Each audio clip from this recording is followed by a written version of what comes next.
Bien, con todos muy buenas noches. Es un gusto saludarlos hoy día, deseándoles que sea un bonito domingo, aunque un domingo 7 no es tal vez el más aparente ni para tener clases, pero definitivamente ha sido así programado y creo que es interesante proseguir este tema tan importante de la investigación cualitativa. Les agradezco muchísimo su participación. La mayoría de ustedes ha cumplido a través de los grupos en entregar su primer ejercicio y creo que esto es muy óptimo. La dirección de todo ese sistema siempre me recomendó de que la mayoría de los participantes hoy sean aprobados, sean muy bien seleccionados, porque creo que esa es la idea. Todos y cada uno de ustedes, señores participantes, son docentes, tienen un espíritu de trabajo comprometido con la universidad y creo que esto es importante afiatar un tanto más de lo que ya ustedes muy bien conocen respecto a la investigación cualitativa. Y desde ya yo les agradezco. He visto muy interesantes trabajos, muy interesantes referencias y muy buena dedicación y comprensión. Alguno que otro que no pudo cumplir, lamentamos, hubiera sido la idea de que todos lo hagan, pero bueno, podemos singularmente ver la manera de habilitar tal vez para alguno que por alguna razón muy peculiar no pudo cumplir en esta oportunidad. Pasamos nosotros a esta nueva videoconferencia de la semana 2, tratando un tema interesante que habla igualmente de las técnicas en la investigación cualitativa. La clase anterior, la videoconferencia anterior, como ustedes muy bien han podido observar, hemos tratado sobre los diseños, algo muy interesante y muy importante. Los diseños de la investigación cualitativa tienen peculiaridad, tienen algo sui generis, es muy diferente a la investigación cuantitativa y por lo tanto imprime un espíritu de compromiso de parte del docente. Es por eso que quizás a la mano izquierda de su pantalla tienen un tema interesante, ¿no? El método del modelo personal para la investigación. Una propuesta para enseñar la planificación de la tesis universitaria, un trabajo muy bonito que yo les envié antes para que ustedes puedan leer y quizás ya al final podemos hacer algunos comentarios, un diálogo para darle este sentido del aula invertida y este trabajo de realmente un espíritu de cuerpo, de compromiso que tenemos nosotros y una retroalimentación al tema. El método del modelo personal para la investigación, una propuesta para enseñar planificación de tesis universitaria. Y ahí se ajusta la investigación cualitativa. Tiene que ajustarse a un método de modelo personal, al margen de todos los diseños que nosotros hemos planteado. Un diseño fenomenológico, un diseño de investigación-acción, un diseño de teoría fundamentada, que es muy interesante, un diseño hermenéutico, ¿no? Que tiene bastante que ver dentro del tema básicamente en derecho y ciencias sociales, un diseño que adopta el tema del diseño etnográfico. Son diseños realmente que nos comprometen a nosotros a hacer un trabajo bastante sui generis, bastante peculiar, interesante, que nos motive bajo una tendencia de una visión metodológica, ¿no? Entonces, hoy día tenemos a la vista las técnicas de investigación jurídica. A la par de los diseños, tenemos que ir de la mano de las técnicas. Y bajo este parámetro quería mostrarles yo esta diapositiva donde vemos una cuestión cíclica de trabajo desde el objeto de estudio conceptual, desde el objeto de estudio empírico, desde la posición empírica, desde la posición teórica, del conocimiento, bajo el diseño metodológico, que constituye una de las grandes etapas generales de la investigación cualitativa. Y ahí me detengo brevemente para decirles que la investigación cualitativa es, como muy bien creo todos ya tenemos clarísimo, es muy reflexiva, de ida y vuelta, y es cíclica. Es decir, podemos darle inicio a través del título, a través del planteamiento del problema, a través de la temática, pero también necesitamos a la par establecer la metodología. ¿Por qué? Porque sin la metodología podríamos cometer un gran error. Nuestra tendencia de investigación no es aquella investigación donde la tengo que proyectar en definitiva. A ver, para esta semana, jóvenes, es el planteamiento del problema. Queremos el título y el planteamiento. Para la próxima semana ya le pedimos el marco teórico. Eso es correcto, eso es algo contraproducente dentro del enfoque cualitativo. No podemos tener esa óptica para solicitarles y pedirles a nuestros asesorandos de que en la primera semana o las 2 primeras semanas planteen la problemática y luego culminen con la problemática, con los objetivos, y tal vez le pedimos la hipótesis y luego las subsiguientes semanas le pidamos el marco teórico. Lamentablemente, lógicamente, nuestra estructura establece un planteamiento del problema o una introducción en general y luego un marco teórico y más adelante el marco metodológico, ya probablemente en la quinta, sexta semana, ¿no? Lo cual que creemos en el ámbito del enfoque cualitativo eso debe variar. Debe variar porque el enfoque metodológico debe estar a prima facie delante o a la par del planteamiento temático. Porque si esa no va a la par, no va a conjeturar el espacio cíclico, no va a conjeturar la dimensión cíclica que tiene la propiedad sui generis del enfoque cualitativo. Más bien vamos a tener una etapa secuencial.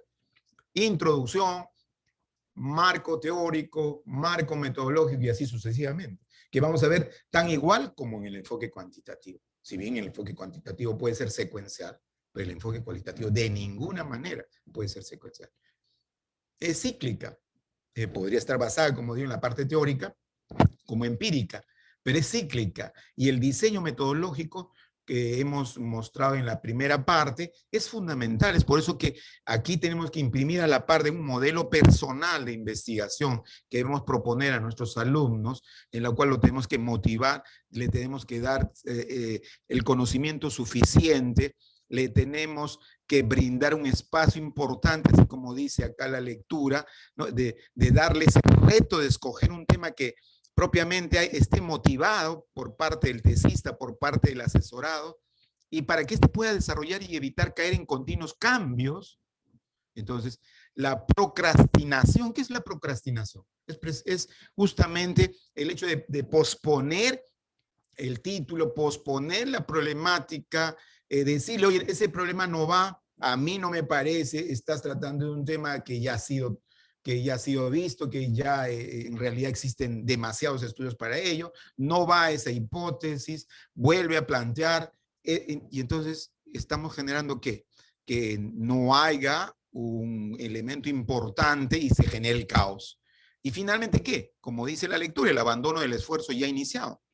Entonces, no va a haber una planificación suficiente y esto va a generar, lógicamente, problemas en los cuales el propio asesorando va a pensar, ¿no?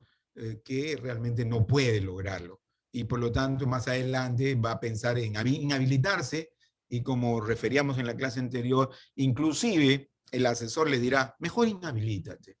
Entonces ahí estamos generando un gravísimo error de percepción y más aún si es que este tiene un enfoque cualitativo, si es que el asesorando busca hacer una investigación de enfoque cualitativo. Entonces, bajo esta premisa, acá inclusive habíamos hecho un paréntesis para darle prestancia a esta pregunta, ¿no? De aquí surge entonces una metodología basada en el pensamiento de diseño. ¿Podría ser más eficaz la enseñanza y el planeamiento de una tesis? Con ello, esta metodología del pensamiento del diseño sería mucho más valiosa, sería mucho más viable para el estudiante universitario, sería de mayor auge en motivación para poderlo desarrollar. Claro que sí. Y entonces la metodología cumple el primer papel preponderante en el enfoque cualitativo para la motivación adecuada en la investigación de un desarrollo de un trabajo de proyecto de investigación, de tesis o de un artículo. Y en especial, pues, si nosotros tenemos a nuestro cargo maestrandos, doctorandos, quienes tienen que estar debidamente motivados y quienes tienen que tomar luces propiamente de la asesoría de nosotros, quienes estamos a cargo de conllevar juntamente con ellos la prosecución del proyecto. Por eso que es importante que la metodología vaya de la mano y vaya en el primer nivel. Porque si después de haber desarrollado el planteamiento de la introducción, con el tema y los objetivos, y más adelante pasar al punto del marco teórico y desarrollar el marco teórico, llegando al tema del marco metodológico, nos damos cuenta que no se ajusta a un diseño, no es cuestión de adaptar, como muchas veces lo hacen. No es cuestión de obviar y decirle, oye, oiga, le proporciono una plantilla de método del marco metodológico para que usted lo incorpore. Es absurdo. Y entonces vamos a tener investigaciones bastante eficientes, investigaciones en verdad que no son las esperadas, investigaciones que inclusive el maestrando, el doctorando, no va a sentirse satisfecho con la misma, investigaciones que no se ajustan a la especialidad, y todo ello porque no tenemos claro de que la investigación con enfoque cualitativo, además del compromiso que existe respecto a la metodología, tiene que ser cíclico, no secuencial, bajo ningún término. Entonces, partiendo de esta premisa, que nosotros tenemos que tenerlo presente, debemos igualmente tener clarísimo el propósito de nuestra investigación. Para el enfoque cualitativo no se denomina objetivos, se denomina propósitos. Y entonces no se denomina hipótesis, se denomina premisas.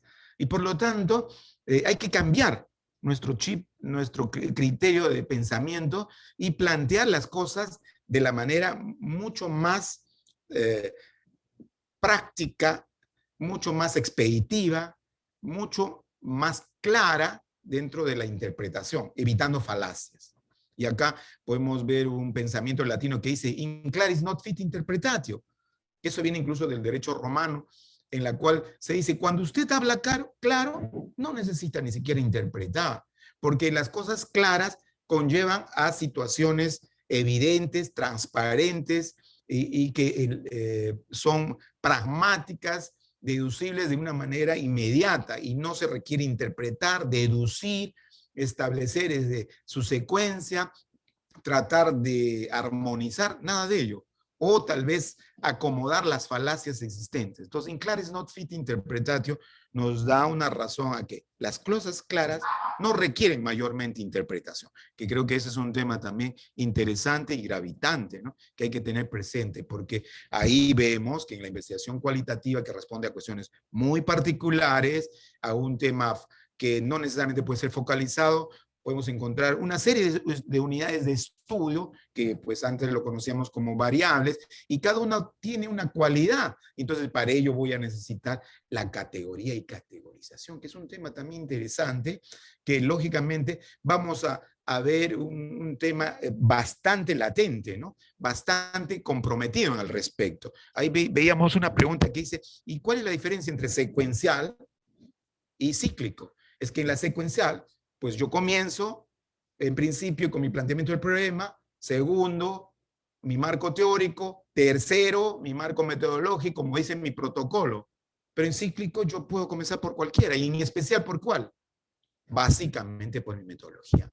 Y entonces tenemos que ir a la par del planteamiento de la temática, de la motivación del maestrando, el diseño metodológico que yo quiero adoptar, porque si yo voy a decirle a aquel maestrando, a aquel doctorando, de que su marco metodológico lo vea al final de la sexta semana, lógicamente eso va a imprimir ciertamente algunas incoherencias, ¿no? Entonces, eso es importante. Claro, ahí muy bien, como dice William, lo secuencial es lineal, o sea, seguir una línea, una trazabilidad, un protocolo, un estereotipo, pero que en el fondo del asunto esto muy bien puede ser viable para un enfoque cuantitativo, pero no así para un enfoque cualitativo, ¿no? Entonces, esto también es importante e interesante, ¿no?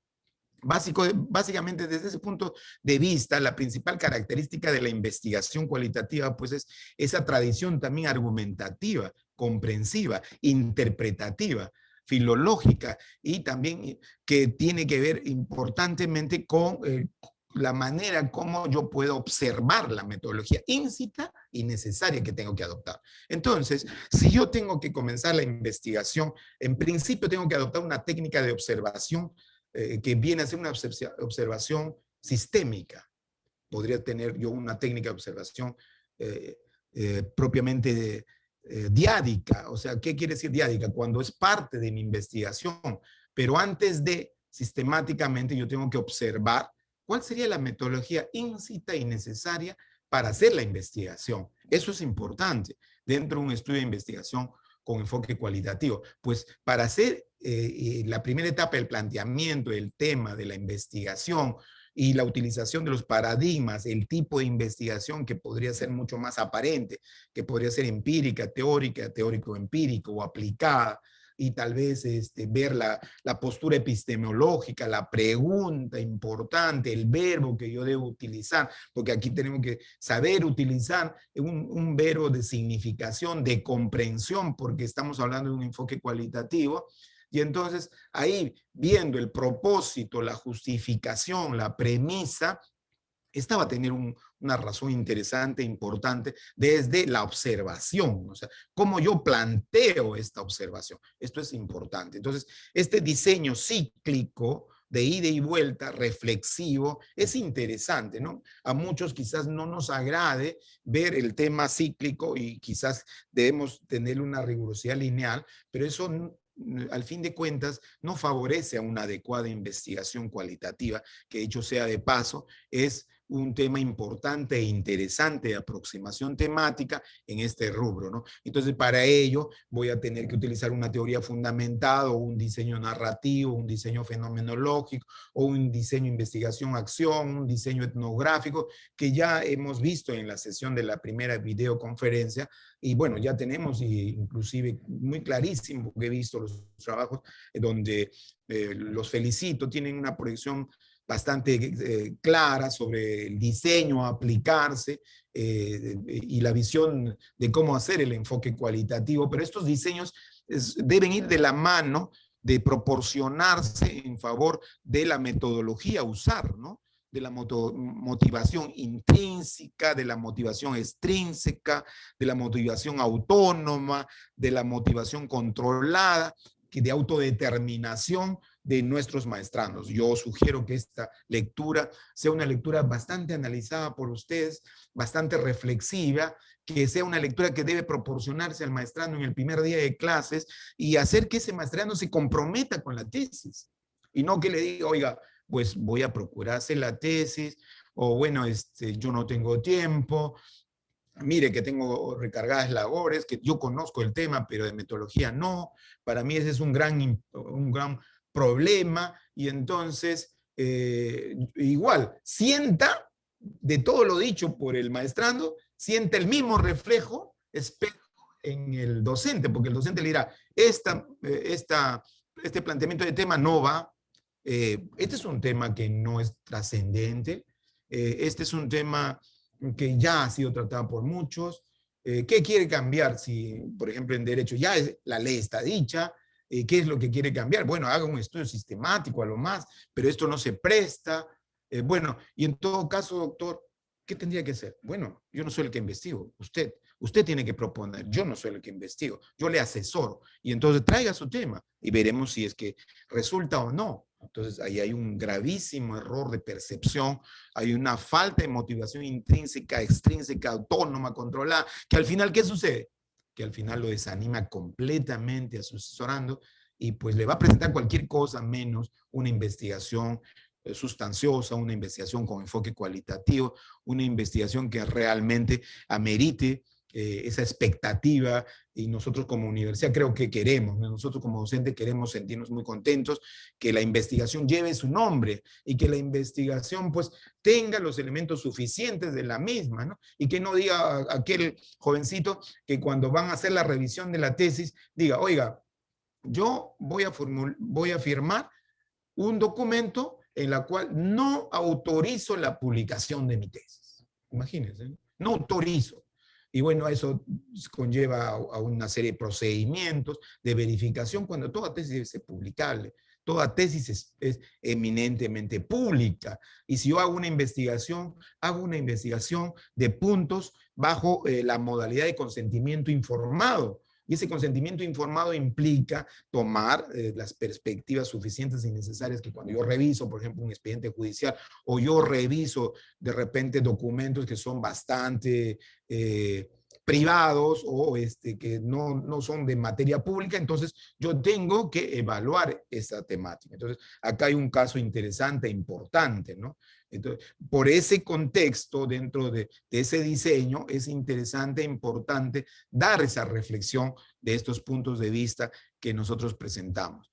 La motivación personal, que creemos que es un tema también gravitante e importante, ¿no? El factor crítico de éxito de la motivación personal siempre va a estar a la par de la importancia que le demos, como hemos dicho creo que ya suficientemente, a este tema de trabajo, a este tema de compromiso, a este tema de esfuerzo colectivo, ¿no? Y eso es interesante, ¿no?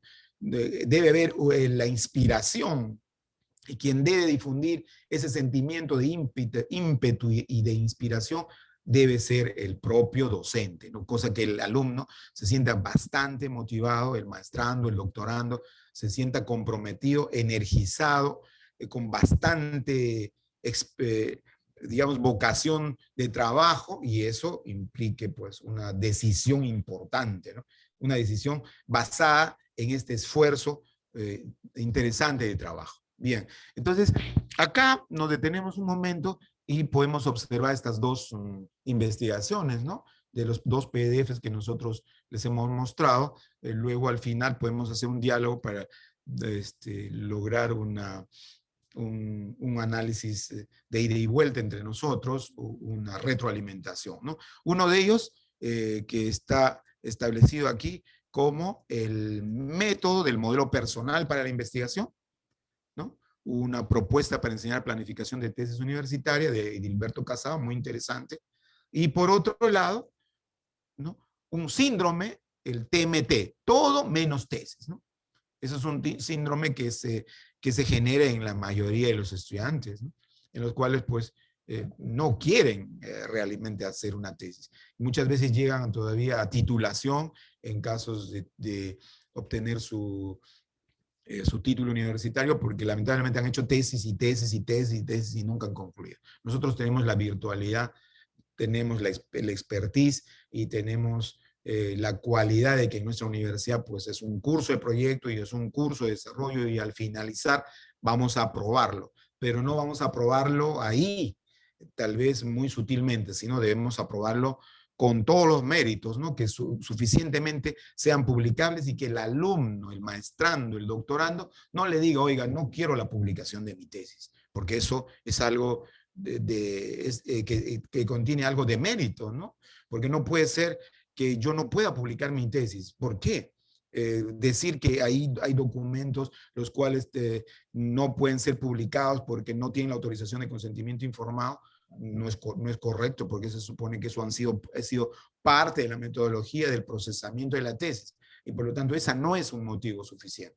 Y como tal, muchas veces algunos no quieren publicar, porque he visto casos en los cuales cuando alguna vez me tocó hacer una revisión de tesis, otro estudiante me dijo o me comentó de que había revisado la tesis tal, y en esa tesis tal había tantos errores como se le hacía ver a esa persona que existían los errores. Entonces, decía, ¿cómo en el caso de Juanita hay tales errores iguales que los míos? Y cómo a ella sí no se les observó y a mí sí se me observa, ¿no? Entonces se da cuenta, el estudiante, el maestrando, sí tiene bastante flexibilidad y bastante motivación para analizar las tesis de sus amigos, de sus colegas, estudiantes, y más no de fijarse propiamente en la elaboración de su tesis, ¿no? De su investigación. Entonces, estos criterios son importantes. Ese síndrome, todos menos la tesis, debemos nosotros realmente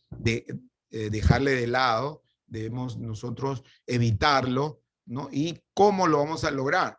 Precisamente motivando, generando una expectativa de trabajo solidario, de compromiso, de influencia de rendimiento, y utilizando pues todo el aspecto afectivo, cognitivo, el aspecto de conocimiento, el expertise que tiene el docente, que creo que eso es una de las partes interesantes. Aquí hay un texto muy bonito que trata, ¿no?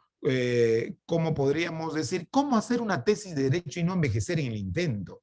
¿No? ¿Se da cuenta? ¿Cómo hacer una tesis de derecho y no envejecer en el intento? Y entonces, Carlos Ramos Núñez, les invito a leer, es un libro muy interesante de derecho, pues justamente recuerda y insiste y motiva a que pues las investigaciones tienen su tiempo, tienen su procedimiento, tienen su metodología, tienen su visión, tienen su propósito y como tal, estas no pueden estar latentes dentro de ese parámetro de nunca acabar, ¿no?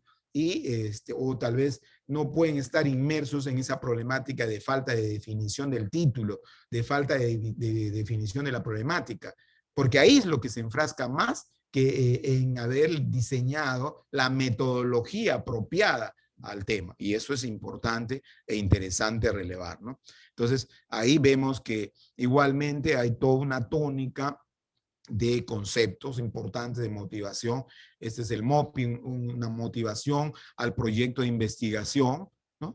Que es un trabajo de investigación interesante, 8 conceptos que vinculan a la motivación, al valor por crear, a la vialidad de la investigación, al esfuerzo que hace la investigación de realizar, de procurar la obtención de los beneficios personales de su investigación, al conocimiento y medios de procedimientos a lograr con la investigación, a esos rasgos y habilidades que nosotros como docentes lo tenemos que acompañar, que nosotros como docentes los tenemos que apoyar para que justamente esto sea un logro importante dentro de esta motivación. Y esto a la par de las técnicas, ¿no? Estas técnicas que van basadas en las entrevistas, que son prioritariamente una de las técnicas con enfoque cualitativo prevalentes, ¿no? Que tiene bastante incidencia, las biografías, historias de vida, las anotaciones en bitácoras de campo, la recolección, y estas técnicas van basadas dentro de este enfoque de diseño para lograr, lógicamente, ese esfuerzo mutuo entre docente y alumno investigador, para lograr este tema importante, en donde la tesis no simplemente sea una tesis, la cual no la quiero resolver ni analizar, sino sea una tesis que es mi oportunidad de trabajo. Tu tesis, tu oportunidad. ¿Cómo hacer una tesis de derecho y no envejecer en intento? Cambiando la óptica, ¿no? Cambiando ese criterio que tengo del síndrome todo menos tesis, por algo más importante. ¿Cuál es? Tu tesis, tu oportunidad. Que creo que eso es interesante e importante. Comenzar desde el primer día de clases con esa motivación para lograr que nosotros estemos muy contentos de que nuestros asesorandos también hagan un buen trabajo de investigación. Y para ello hay que identificar propiamente todo ese logro, todo ese esfuerzo en positivo para conseguirlo, ¿no? Y ¿dónde está el kit del asunto? Considero, y creo que es bastante notorio esa percepción, es el diseño metodológico, porque ahí va a estar la esencia de brindarle la expectativa más adecuada al maestrando, al doctorando, al estudiante. ¿Por qué? Porque es el diseño metodológico que va a permitir analizar la cuestión del tema, de la cuestión del análisis de la problemática, el verbo apropiado de utilización del propósito, el objeto de estudio que yo quiero, sea teórico o empírico, y eso va a brindar una etapa a priorística de diseño metodológico. ¿A qué se llama la etapa a priorística de diseño metodológico? Ustedes y todos nosotros conocemos muy bien donde dice categorías y categorización a priorística. ¿Y eso qué significa? Significa simplemente colocar una tabla y decirle, oye, complemente los datos de esta. No, es a priorística porque viene de la palabra latina a priori, y a priori significa antes de, ex ante. Y entonces tengo que plantear paralelamente al diseño metodológico la construcción de categorías. Y estas categorías tienen que ser categorías orientadoras, categorías sensibilizadoras, categorías que van a priori para poder definir cuál sería en realidad el diseño más apropiado, la técnica más apropiada, el método más apropiado, las fuentes que tengo que recurrir, la observación que tengo que realizar, los criterios que ameritan la relación de las mismas. Entonces, esto es un tema que a nosotros nos lleva a una gran reflexión, ¿no? De revisar la consistencia de las categorías y categorización. Anteriormente, si nosotros recordamos, no se tomaba en consideración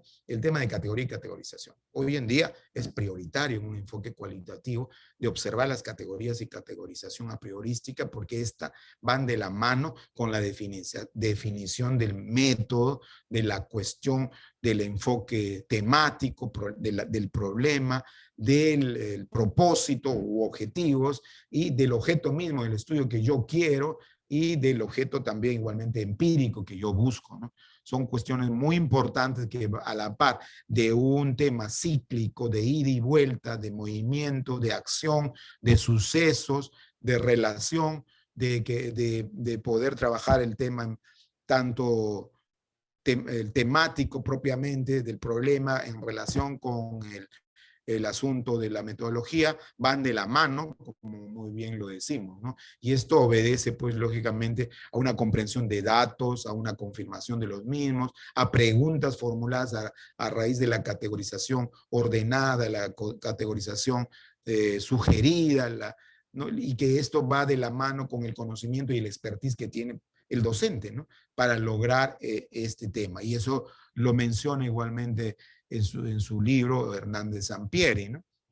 Ahí también igualmente, copiando el tema de Hernández Sampieri, tenemos esta postura integradora entre las teorías, entre las generalizaciones empíricas, las observaciones, la construcción deductiva, la construcción inductiva, porque en definitiva el enfoque cualitativo es inductivo, pero puede ser reflexivo y puede ser de ida y vuelta, que eso también igualmente nos ayuda a tener algunos criterios importantes donde la fuente de datos y el investigador es la esencia, ese es el instrumento principal, ¿no? Y se valora muchísimo el proceso, ¿no? No en principio y luego, lógicamente, los resultados, ¿no? Que creo que también es un tema muy importante que nosotros queríamos brindar. Y el tema de la triangulación, ¿no? Que no simplemente es un procedimiento, sino es un asunto de validación, de integración dentro del enfoque cualitativo. Muy necesario esta triangulación de Denzin, una triangulación de datos, una triangulación de fuentes. Resulta interesante para la validación de los procesos dentro de las técnicas del enfoque cualitativo, ¿no? Para lograr de esta manera tener un criterio bastante importante de análisis, ¿no? Para que luego esto pase a un levantamiento de la información y aplicación de instrumentos que nos permita a nosotros llegar, pues, a un tema interesante e importante de diálogo frente al análisis y síntesis de lo que queremos como y a partir de los diseños metodológicos de los cuales nosotros brindamos, ¿no? Entonces, este es un espacio interesante, ¿no? De preparar inclusive un mapeo conceptual para el diálogo teórico empírico, que eso nos ayuda a nosotros a mejorar una proyección hacia el análisis, hacia la síntesis, hacia el diálogo teórico empírico, a la producción, postproducción, utilizando ciertamente estas técnicas que hoy referimos de manera general, ¿no? Esta observación, entonces, es importante como primer paso. Luego de haber definido el diseño metodológico, luego de haber definido ya el tema, problema, el título, la introducción, el propósito, la justificación, y entonces podemos tener ya a bien tratar técnicas, y las técnicas prioritarias e interesantes resultan ser las técnicas de la entrevista, ¿no? Que creo que la mayoría de los maestrandos y doctorandos trabaja el tema de las entrevistas. Estas entrevistas que preferentemente son semiestructuradas, no tan así estructuradas, sino semiestructuradas, dándole la oportunidad a que también el entrevistado pueda poner sus puntos de vista, es de profundidad, son abiertas porque va a permitir complementar la idea de manera esencial.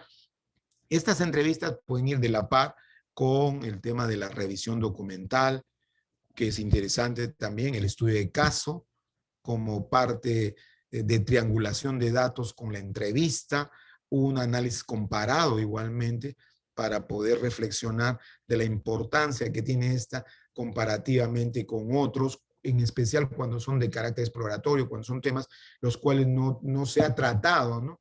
El tema, por ejemplo, el matrimonio gay, el tema del matrimonio homosexual, que aún no está legislado en nuestro sistema entonces normativo. Y entonces como es un tema exploratorio, va a necesitar análisis comparado para ver cómo funciona en Argentina, cómo funciona en Latinoamérica, cómo funciona en Europa, cuáles son sus características frente a ello, y entonces va a meditar un análisis comparado. O sea, la entrevista va a ser o resultar una técnica interesante, pero no suficiente, porque hay que contrastar. ¿Y cómo tengo que contrastar? A través de la triangulación de datos dentro de una revisión documental, igualmente, podría ser una revisión importante e interesante, y a la par con un análisis comparado que me permita a mí establecer semejanzas y diferencias en el contexto, en el concepto continente, en la sistematización de los datos, que logre yo de esta manera homologar criterios y poner tradiciones importantes e interesantes y presentar expectativas de modificación de la ley, por ejemplo, en el ámbito del derecho, porque si no, no tendría yo la suficiencia de poder opinar en una discusión solamente con la técnica de la entrevista, porque esta considero, siendo una técnica importante e interesante, no sería la suficiente, ¿no?, para estos efectos. Entonces, eso es importante, ¿no?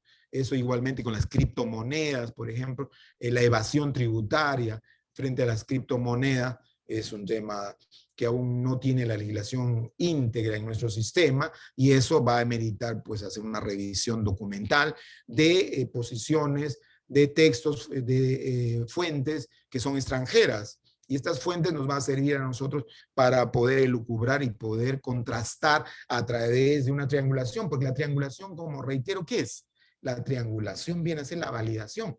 Nosotros no tenemos el sistema de validación de medir lo que se mide en el ámbito cuantitativo. La validación justamente es la contrastación entre las fuentes, entre las técnicas, y esto lo tiene que conecta o una revisión sui generis en el tema de la triangulación, ¿no?, que creo que también es interesante e importante. Estos retos que enfrenta entonces el investigador cualitativo al construir sus datos es bastante complejo, como vemos en la diapositiva. Hay abstracción del tema, hay dificultades en la construcción, hay sensibilidad de criterios propiamente en los temas inclusive, hay tal vez falta de precisión y profundidad en el enfoque teórico, hay diferentes niveles de estructuración, hay tal vez incompatibilidades en cuanto a las características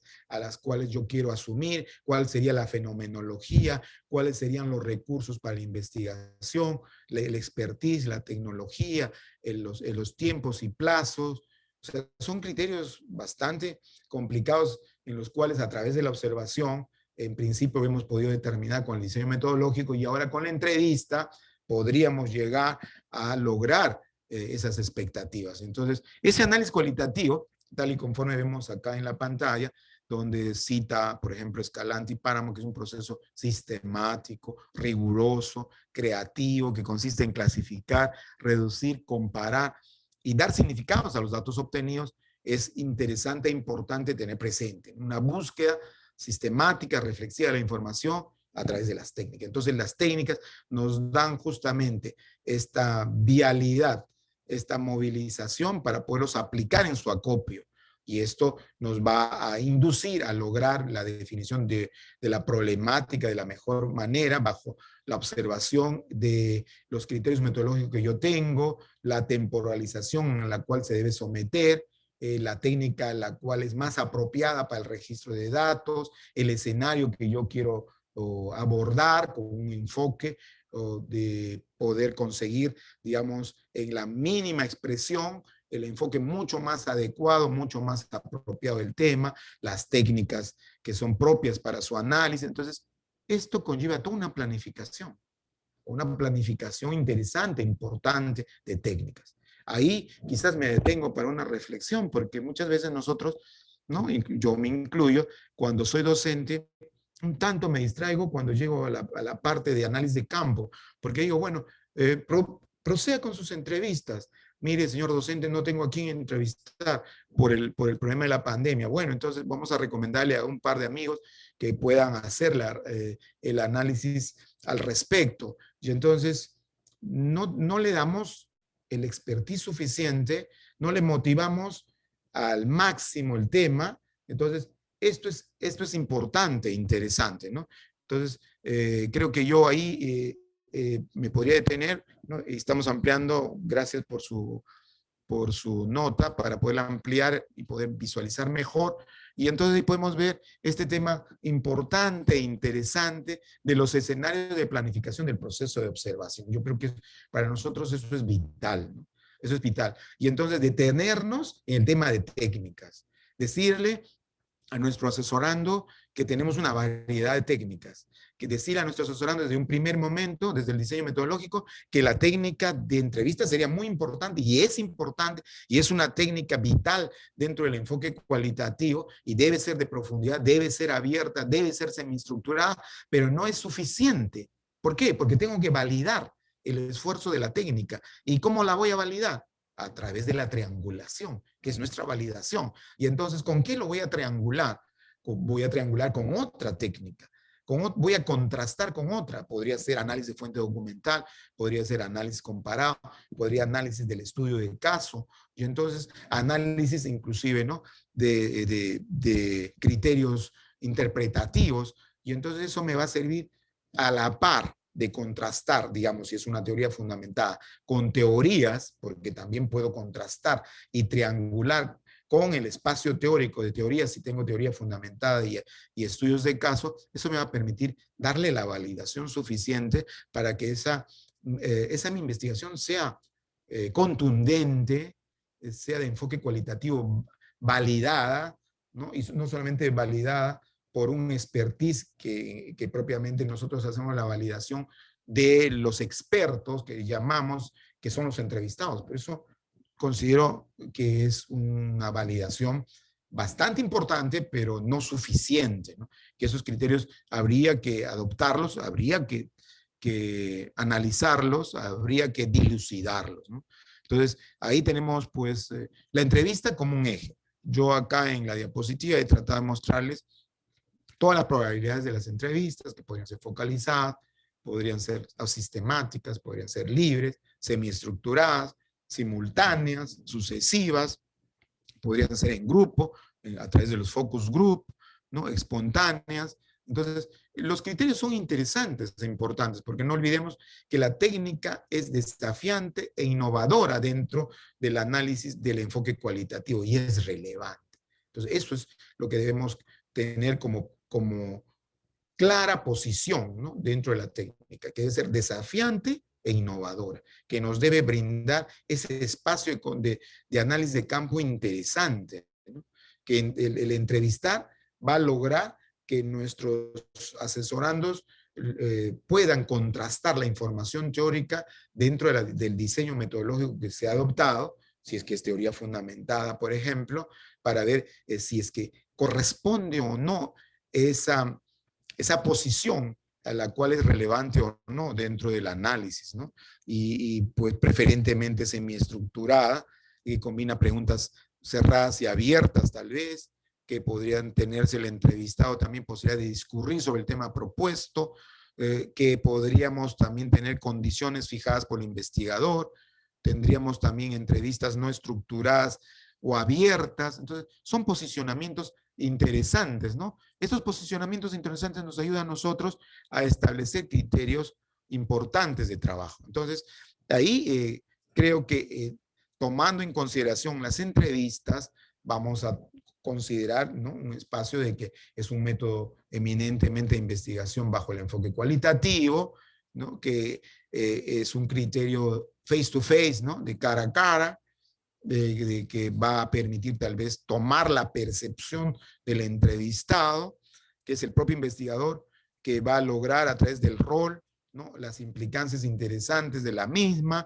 que también creemos que es importante, que va a lograr los acontecimientos y actividades también interesantes, que se va a lograr tal vez aprender, ¿no? Las experiencias importantes dentro de lo que se está planteando, y que igualmente va a incidir en la observación directa, porque tenemos ahí al entrevistado y el cual nos va a brindar sus criterios, su expertise, y vamos a tomar nosotros en consideración la importancia que tenemos para asumir nosotros el rol de categoría y categorización a la cual hemos planteado dentro de diseño metodológico, el cual tiene categorías orientadoras y categorías sensibilizadoras, las cuales nos conllevan a llegar a ese espacio, ¿no? Y por lo tanto, pues van a constituir este espacio interesante, importante, dentro del tiempo, dentro de las limitaciones que tiene el investigador ciertamente hoy en día con la pandemia, las dificultades, las carencias que se tienen en el momento para lograr que el investigador esté comprometido a veces. Y entonces todo eso tiene que ver con un tema importante de análisis, ¿no? Entonces, acá tenemos todo este contexto importante de las entrevistas como una manera de comunicación susceptible de, lógicamente, también producir falsificaciones o engaños o exageraciones o distorsiones. Entonces, para eso tendrá que merituar de preferencia el propio investigador para filtrar estos escenarios y también el docente para verificar si estas entrevistas se ajustan a los cánones de las categorías planteadas, ¿no? Que creemos que eso es interesante y vital en este momento, ¿no? Como parte de este ejercicio interesante e importante que vienen a ser las técnicas de las entrevistas.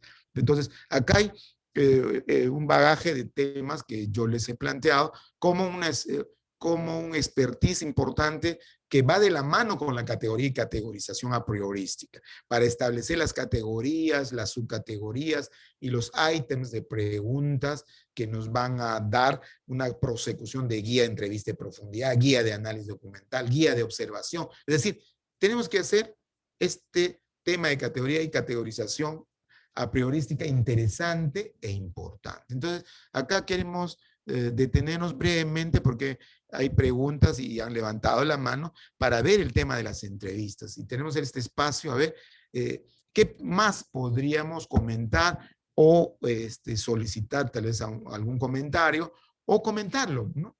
Para mejorar este tema de las técnicas de la entrevista. ¿Tiene el uso de la palabra quien nos solicitó? A ver. ¿Quién nos pidió y levantó la mano para ver en tema de entrevistas? ¿Alguien quiere comentarnos en tema de entrevistas, por favor? ¿Me pueden escuchar? Bueno, si no tenemos Sí, preguntas. disculpe, William. doctor. Mucho Disculpe, gusto, doctor doctor. Juan. Mucho gusto, doctor Sí, Mena. Gusto buenas saludarlo. noches. ¿Cómo está? Uno de los grandes problemas es, en este campo de la investigación y en investigación en profundidad es justamente eso, ¿no? Siendo este campo de pronto nuevo para la gran mayoría, debe clarificar, digamos, ciertos procedimientos. De todas maneras, en toda investigación existe, aún cuando es una investigación cualitativa, existen ciertos procedimientos que no se deben dejar de lado, ¿no? Entiendo yo que cuando voy a hacer una investigación cualitativa, tengo que tener claro un problema. Y ese problema va a estar relacionado de repente con un contexto y va a estar relacionado con algunas personas que están dentro de ese contexto. Esa es una clarificación que debe darse. Entonces, eso me va a llevar a tener, a proponer una temática de entrevista que va a estar relacionada con el propósito con el que yo voy a trabajar. Ese propósito me va a permitir a mí hacer una precategorización, porque tampoco puede, aun cuando es una investigación cualitativa, yo no me puedo lanzar al mar sin saber nadar. Tengo que tener algunos parámetros que me permitan orientar el trabajo. Y eso es una precategorización, ¿no? Algunas áreas que tengo que desarrollar de acuerdo al propósito que yo tengo en mente. Una vez que hago eso, evidentemente, eso me va a permitir también generar algunas preguntas abiertas o semiabiertas, ¿no? Que den la oportunidad al entrevistado a manifestar todo un conjunto de experiencias que yo estoy buscando. O sea, sí siempre hay, digamos, un camino, ¿no? Que debe seguirse. Una vez que se ha hecho esto, que se ha entrevistado, hay una etapa que es, si se grabó, desgrabar esto. Luego, hacer una categorización, realizar una evaluación de esos contenidos y categorizarlos, recategorizarlos. Y una vez que se han recategorizado, recién eso me va a permitir hacer el análisis, ¿no? Entonces, de tal manera que sí siempre existen algunos caminos que de pronto usted nos lo debería explicar para poder, digamos, tener un norte, como usted mismo dice, ¿no? En el trabajo, sea cuantitativo o cualitativo, debemos tener siempre un norte que nos permita, digamos, estar permanentemente motivados para culminar eso que hemos empezado. Eso es lo que quería manifestarle, doctor, Sí. disculpe. Muy bien, doctor Méndez, perfecto. Sí, tiene toda la razón. Yo creo que estas precategorías son vitales. Y como muy bien lo dice el doctor Juan Méndez, o sea, yo no puedo lanzarme, no lógicamente, si no sé nadar. Entonces ahí va a tener que tomarse en consideración vitalmente la categoría y categorización, ¿no?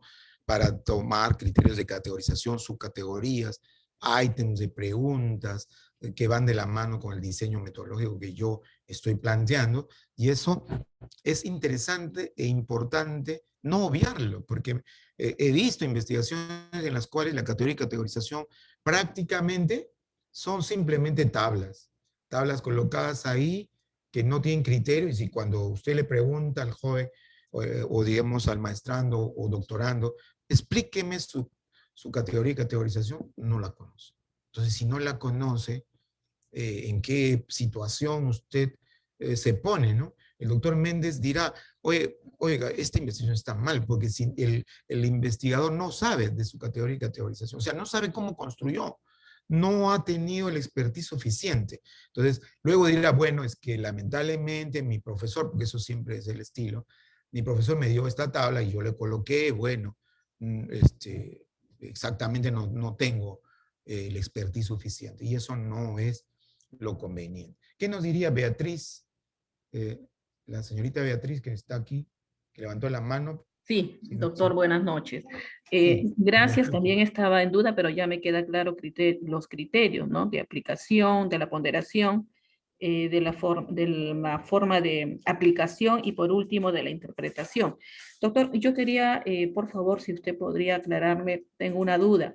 Con respecto a la observación, se indica estructurada y semiestructurada, pero no sé si hay alguna otra, digamos, característica o solamente son dos respuestas a esto. Usted presentó hace un momento una PPT en la Ya, observación. ya, bueno, no, o sea, vea, yo, luego de este tema de la entrevista que estábamos discutiendo, ya vemos a los criterios propiamente de la técnica de la observación, ¿no?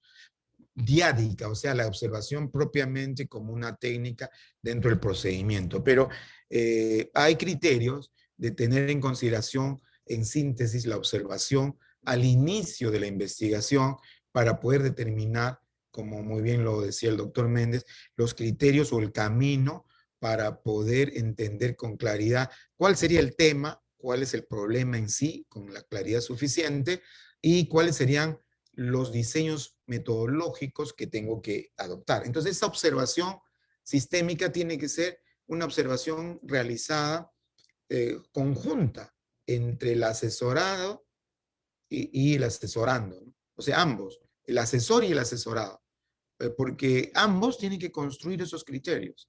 Y yo me pregunto, ¿hacemos ese detalle de observación o simplemente le dejamos a que el alumno presente su tema y luego lo discutamos si es viable o no es viable? Entonces, iba por ahí la primera parte del criterio de observación, ¿no? Un criterio de observación conjunta, motivadora, un criterio de observación integral entre el asesorado y el docente, asesor, y esos criterios van a lograr que pueda yo imprimir un mejor diseño, más apropiado a lo que busca el investigador, y de esta manera plantear la problemática con mayor claridad, que creo que también es un tema interesante e importante, ¿no? Ahora, por ejemplo, dentro de esta entrevista cualitativa va a haber criterios importantes sobre lo que yo quiero obtener de la misma, ¿no? respuestas con otras entrevistas, preguntas, va a ir en relación a la bibliografía existente, o tal vez podría haber repreguntas de lo que yo considero necesarios, o una comparación de datos tal vez, o futuras preguntas de investigación que se puedan formular, o criterios que van relacionados a poder determinar los alcances del marco teórico, la prestancia que tiene el marco teórico dentro del contexto.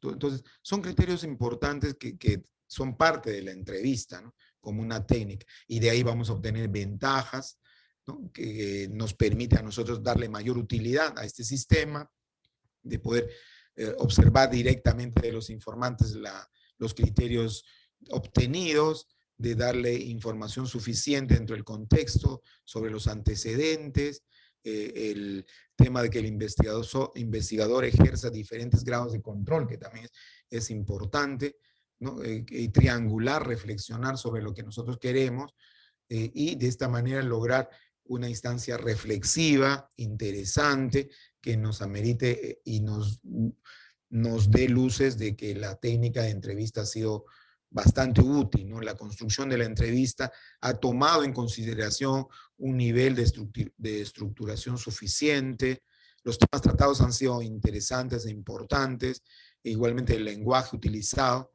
es viable, la verificación de los mismos, evitando preguntas sesgadas o demasiado complicadas que no dan la clarificación suficiente al hecho, que creo que también es un tema que nosotros no debemos obviar, ¿no? Y a estas entrevistas, ¿no? Darle el sentido de una conversación importante, la cual nos permita establecer, digamos, quizás dos espacios, ¿no? Un tema de niveles de complejidad, de niveles de abstracción, o un tema más sencillo que pueda ser viable para que el entrevistado tenga esa facilidad, o también temas de entrevistas preestablecidas, temas ya previstos, ¿no? Que permitan al investigador pues prepararse en el tema del cual se le va a preguntar, y que las respuestas sean bastante contundentes y nos permitan a nosotros con esas respuestas lograr dar respuesta a lo que nosotros buscamos como propósito, ¿no? Que creo que también es importante. Entonces, hay todo un contexto de diferentes intereses, expectativas, dificultades, complejidad dentro del contexto de la técnica de entrevista. La técnica de la entrevista creo que yo considero una técnica muy interesante, muy importante, y aún más si esta técnica nosotros la combinamos con un instrumento, por ejemplo, el Atlas T, ¿no? Entonces, a través de ello vamos a lograr este criterio importante, ¿no? Entonces, bueno, las entrevistas pueden ser variables, pueden ser entre 8 o 10 entrevistados, que creo que se recomienda óptimamente necesarios para poder lograr un número de participantes estructuralmente suficientes que nos permitan dar respuestas apropiadas. Y esto también es un tema interesante, ¿no? Este número de entrevistados que consideramos que sí conlleva a darle respuesta correcta a una entrevista semiestructurada, ¿no? Que es interesante, o que podría ser una entrevista abierta o en profundidad también, ¿no? Entonces, estos criterios conllevan a tener clarísimo, igualmente cuando son entrevistas grupales, ya son que tienen otro matiz, para establecer semejanzas y diferencias en los niveles de estructuración grupal que se busca, los focus group, por ejemplo, las entrevistas grupales, ¿no? Que tienen ya otra connotación por su propia estructura, ¿no? Es una técnica que tiene por objeto explorar ya con profundidad en temas delimitados, por ejemplo, de discusión, de diálogo, pero desde un análisis del grupo de discusión que se plantea como parte de una conversación o discurso grupal, que también es interesante tener presente dentro de la investigación, ¿no?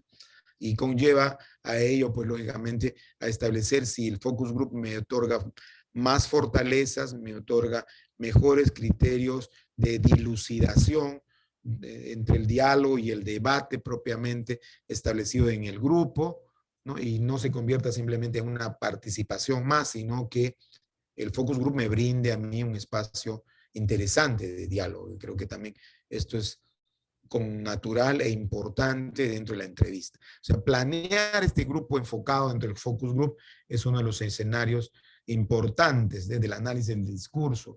Y esta diferencia, como dice Juan Méndez, entre el análisis del contenido y el análisis del discurso, va a ser importante contrastarlo a través de los focus group, ¿no?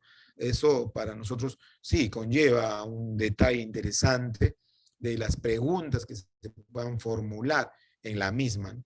Que preferentemente deben ser abiertas, generales sobre el tema, facilitadoras, clarificadoras, de tomar en consideración estas preguntas para la discusión, de balancear estas preguntas importantemente dentro de la participación que se logre y conlleve, ¿no? A la par que tengamos también que observar otros criterios como la técnica de la observación, ¿no? Que es un tema también importante, y la técnica del análisis comparado. En la técnica del análisis comparado es interesante establecer semejanzas y diferencias a la par, como dice Littré.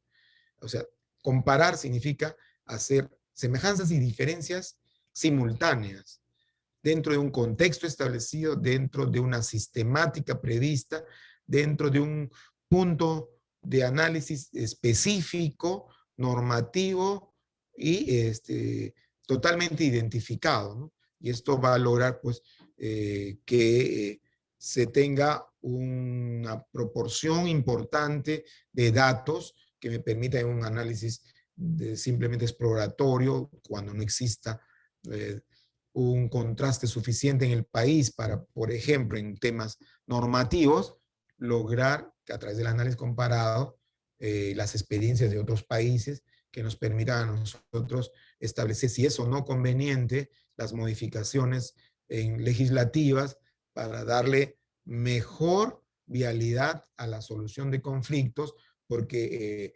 ciertamente el derecho es praxeológico, ¿no? Es cambiante y pues a través del asunto fenomenológico se pueden descubrir muchas evidencias, las cuales son notoriamente relevantes dentro de su contexto, ¿no? Entonces, este es un tema interesante. Otro tema importante dentro de su análisis ciertamente es adoptar el método hermenéutico, ¿cierto? El método hermenéutico y fenomenológico van a constituir elementos gravitantes, porque sin la hermenéutica, sin la interpretación, no se va a lograr estas expectativas. Y para ello hay que incidir en las modalidades de interpretación, ¿no? Interpretación a pari, interpretación a fortiori, interpretación auténtica, y todas las interpretaciones que nos permitan a nosotros conllevar a lograr realmente darle respuesta a los propósitos de los cuales perseguimos. Otra técnica también importante dentro del enfoque cualitativo es el análisis documental, ¿no? Una diferencia muy notoria ahí es que esta técnica con otras es que en el análisis documental hay que recabar, dirigirse a la fuente, ¿no? Y hacer el análisis de los mismos. Hay que recolectar estos datos, revisar la fuente, porque eso me va a permitir hacer la triangulación con las entrevistas realizadas, o me va a permitir lograr con la teoría establecer también una triangulación que explicite cómo se puede resolver o se resuelven casos los cuales no están, por ejemplo, establecidos dentro del sistema normativo, ¿no? Y podría yo utilizarlo como fuente documental, jurisprudencias, por ejemplo, resoluciones judiciales, análisis también de artículos referentes al tema, y que podrían ser plenos casatorios, podrían darse muchos otros temas interesantes en el derecho, por ejemplo, para poder nosotros comparar a través de la triangulación de datos, el análisis documental, que nos contraste con el estudio de caso, el cual estamos conllevando a hacer el análisis, y eso me trasluzca en algo positivo, en algo interesante dentro de la reflexión, ¿no? Si yo estoy viendo un tema de violencia familiar en el ámbito de la mujer, podría conllevar a hacer un análisis documental de cuál es el procedimiento, el que imprime, resolver de inmediato los problemas que adolecen o se generan bajo la violencia familiar, ¿no? En temas de la mujer y los sectores de familia vulnerables, por ejemplo, Y entonces ahí voy a tomar en cuenta un análisis inductivo, de estudio de caso, de análisis de fuente documental, de resoluciones que me pueden dar a mí criterios, de puntos teóricos como paradigmas de la presunción de inocencia, si estos se ajustan a realmente a la protección en favor de la mujer y de sectores vulnerables, y también no solamente inductivo, sino abductivo. ¿Por qué? Porque podría yo crear nuevos parámetros. Por ejemplo, si en el caso del favorecimiento que se hace a la mujer, esta también se extiende al varón dentro de la familia vulnerable, se pregunta, ¿no? Porque la ley es eminentemente proteccionista a la mujer, pero no así al varón, ¿no? Para establecer los criterios del varón, por ejemplo, se tiene que establecer la probanza a través de los medios probatorios suficientes que diga que fue el varón víctima de violencia. Y si no está así establecido, pues va a meritar todavía un procedimiento de comparación dentro de los medios probatorios que se dan. Mientras que en favor de la mujer no necesita ninguna probanza, por ejemplo, ¿no? La ley es muy clarísima para señalar que para la mujer basta el hecho que diga que sufrió una violencia familiar en su hogar para que automáticamente la ley, sin establecer criterios teóricos de presunción de inocencia, le dictamine medidas a su favor, inmediatas, como es, por ejemplo, una medida de protección de alejamiento de la persona, del contendor, en este caso, del marido o de la pareja, del hombre que dice que le ha causado la violencia inmediata del hogar, ¿no? Entonces, sin verificar, podría ser que no fue así, podría ser que la dama puso criterios particularmente de alienación parental, etcétera, para distraer o para lograr que esa persona sea sancionable. Entonces, esos son criterios bastante diferentes, ¿no? Y eso que es importante dentro de este análisis. Entonces, la observación es otra técnica interesante de investigación cualitativa, una observación de campo, exploratoria, ¿no? Que también nos motiva a nosotros a una reflexión, ¿no?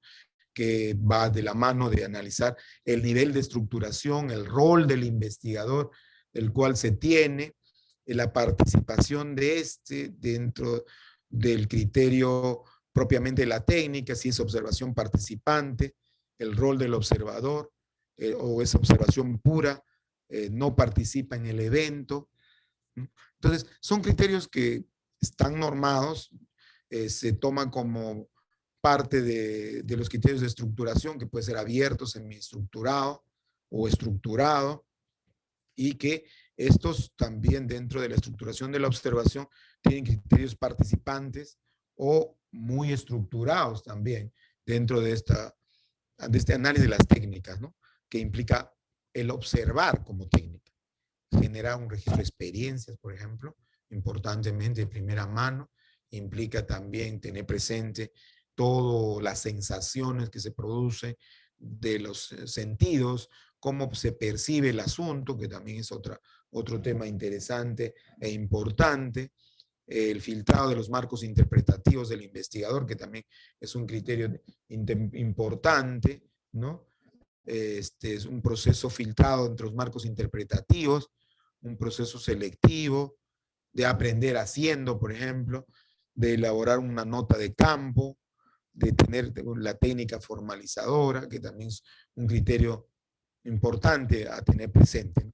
Pero que sí se presentan problemas en este tema de la técnica, como el tema del registro, que también podría ser un tema bastante delicado para tener en consideración dentro de la observación, o tal vez el tiempo del detalle realizado del registro, ¿no? Que puede generar tal vez una tensión o la falta de observación suficiente, o el criterio de intersubjetividad dentro de lo que nosotros planteamos, o los sesgos personales en el registro, que también podría obedecer a estos criterios, ¿no?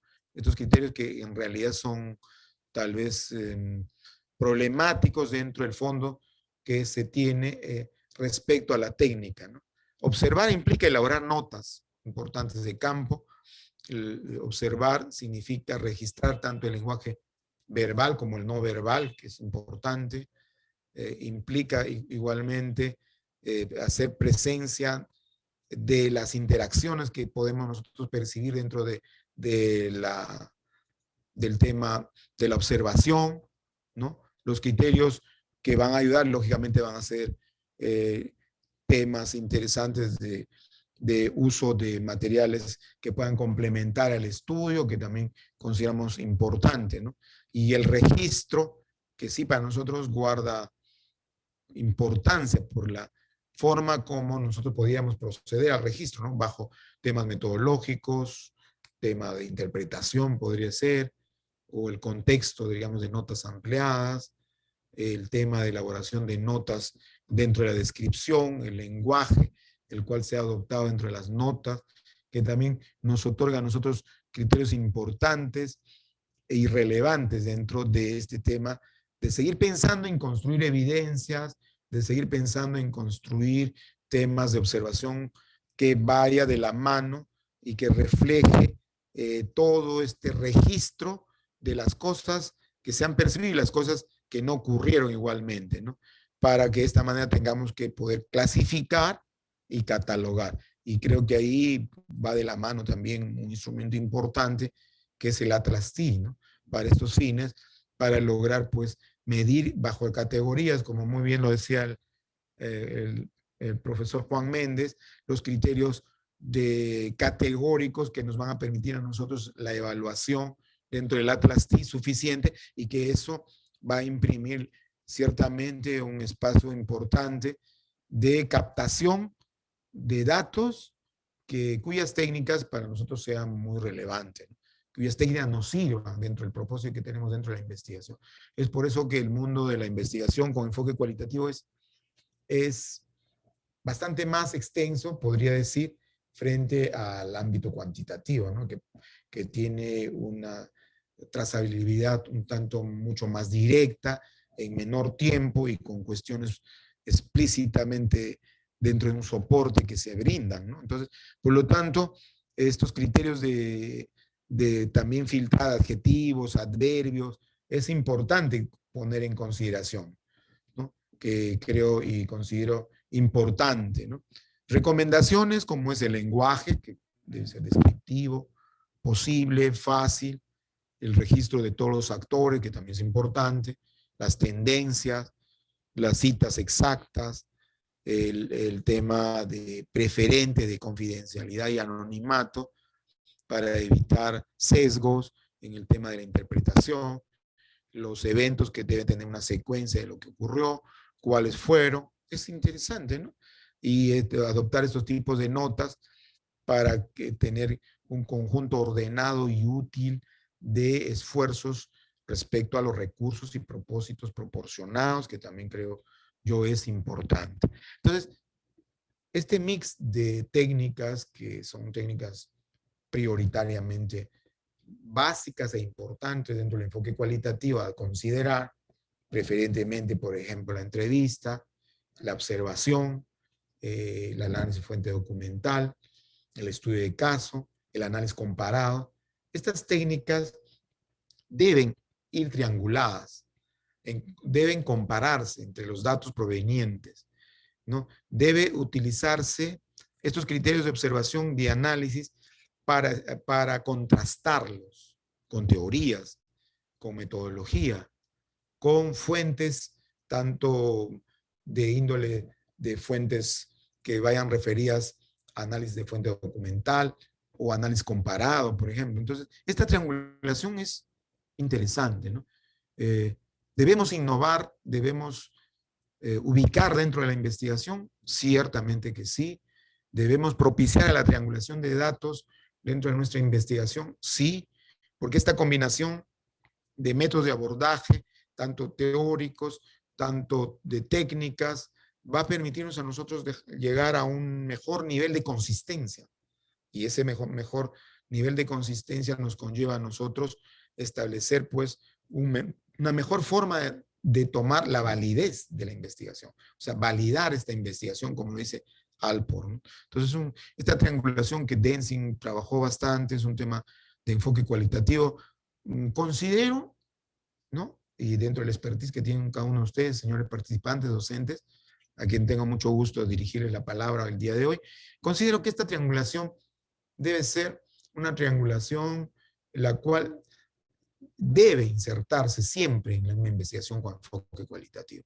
Debe ser propicia este criterio para darle esa validez de la investigación, darle esa consistencia que tanto requiere la investigación cualitativa. Entonces, para nosotros considero que esto debe ser prevalente, ¿no? Esta triangulación podría darse incluso desde el análisis de datos mediante Atlas-T, por ejemplo, con una visualización de datos, o dentro del empoderamiento de los participantes, en este caso dentro del diseño, o tablas o conceptualización que se pueda brindar también dentro de esta expectativa, y dentro del uso del Atlas-T, que propiamente, bueno, no tenemos en este curso que es muy rápido, de 3 semanas, el análisis de Atlas-T, pero creo que el subsiguiente curso sí va a ser explícitamente de análisis del Atlas-T y de utilización del Atlas-T, que creo que es un potente instrumento de trabajo de análisis cualitativo, ¿no?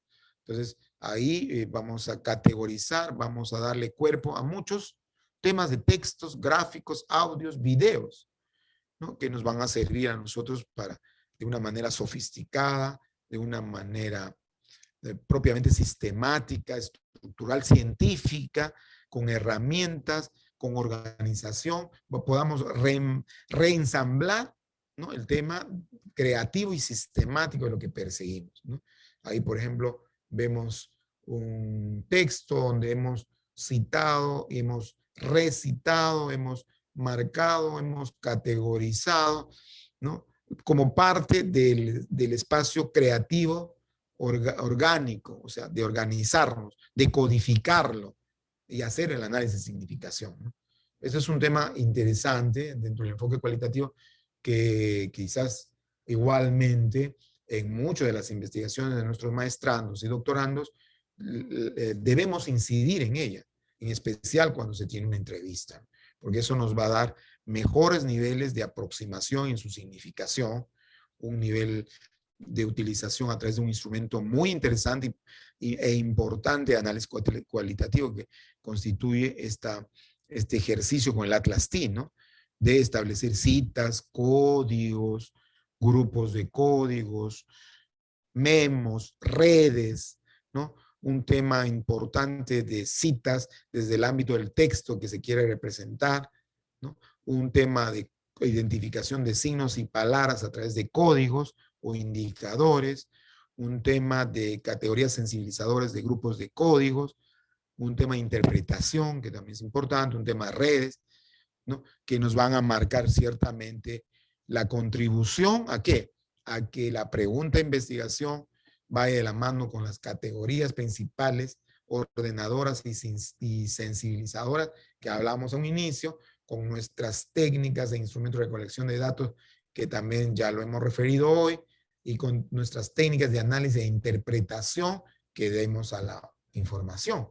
Porque una cosa es la técnica de recolección de datos bajo los instrumentos que hemos tomado en consideración y otra es la técnica de análisis de la interpretación, ¿no? Esa parte hermenéutica que habla igualmente el profesor Méndez, ¿no? Es interesante, importante y muy bien. La técnica, claro, podría ser una técnica como la que adopta el profesor, una técnica que va de la mano desde el punto de vista de la técnica del Phillips 6, ¿no? O sea, una técnica de análisis e interpretación de la información. Considero interesante, importante, creo que son técnicas importantes dentro del análisis del Atlas-T, ¿no?